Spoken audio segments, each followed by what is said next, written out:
Tara, samahan niyo ako magturo. Ang ginagawa kong training ngayon kay Owen is skill stacking kung saan pinagsasama-sama ko yung drills. So ball handling at the same time finishing dito. Ang gusto kong mangyari kay Owen is masama niya yung hip swivel at the same time yung high pick up. Ito yung pinapractice namin ngayon. One thing na na-notice ko dito kay Owen, pag nag-high pick up siya is yung bola iniiwan niya sa likod, which is ayan yung time para sa defender para tapikin yung bola or swipe. Kaya ang sabi ko kay Owen ay itago niya yung bola or swing niya yung bola papunta sa katawan niya. Hindi pwedeng nakalabas yung bola. Kailangan protektahan niya para hindi ma-swipe ng basta-basta. Maganda rin pala mga ka-bowlers i-practice yung hip swivel dahil sa ganitong paraan ay makaka-create ka ng magandang angulo para mag-drive. At dito sa high pickup niya, medyo improving na but hindi yung gusto natin dahil nakita nyo nilalabas niya pa rin yung bola. Meron lang akong gustong i-share sa inyo mga ka-bowlers na pag nagtuturo kayo, kailangan i-distinguish nyo kung ano yung kailangan nyong ituro. Kailangan nyo bang ipagawa lang sa kanya or kailangan nyong i-develop yung technique niya.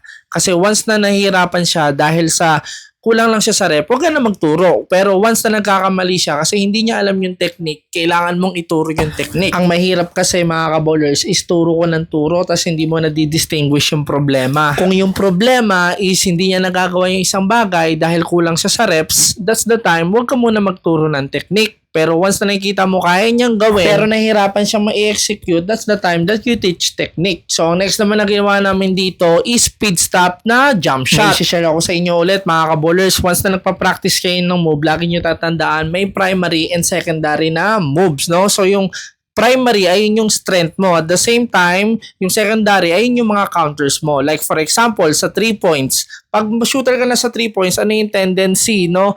Kukumit na sila sa'yo or i-close out ka nila. That's the time na you drive, no? Yung drive mo is yung mga counter movement mo. Gaya ng ginagawa namin ngayon na behind the back speed stop. Ito yung primary movement niya, no? So, ang sabi ko kay Owen, paano yung gagawin mo once na hindi naman naiwan yung bantay mo? That's the time you need to have counter movement, no? So, pag hindi siya naiwan, kailangan i-drive mo na. Kasi pag nag-behind the back speed stop ka naman, naturally, magkakaroon ka ng space to drive. Kung napansin nyo mga ka-bowlers, ang pinapagawa ko rin kay Owen is meron akong lagi na secondary defender which is ako, no? So, kasi most of the time, pag naiwan mo na yung primary defender mo, most of the time, meron laging secondary defender. Hindi pwede na sa primary defender ka lang may moves tapos sa secondary defender, wala na. So, hindi ka magiging effective kapag ganon. That's why, kapag nagpa-practice tayo, we always train for our primary na defender and then once na naiwan mo na yung primary defender mo, ano naman yung gagawin mo sa secondary defender mo? Doon naman papasok yung mga iba-ibang mga pick-up practice, no? So yung high and low pick-up, tapos yung sweep, then yung mga tack finish. So yun guys, maraming